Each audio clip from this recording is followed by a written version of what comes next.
من فترة كده اتكلمنا على انتقال يوسف أسامة نبيه وسيف فاروق جعفر إلى نادي بيراميدز. النهاردة نادي الزمالك قرر تجميد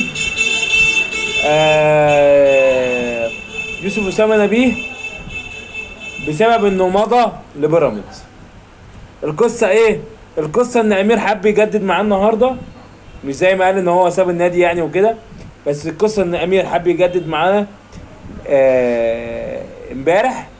قال له انا مضيت وخدت فلوس من الناس، قال له هنرجع لهم الفلوس، هنديك الفلوس ترجعها لهم. حلو. قال له ماشي. النهارده ما ردش عليه في التليفون وحلق له، راحوا مجمدينه. طبعا ده قرار غير احترافي. تمام. انت عايز تمشي اللاعب مشي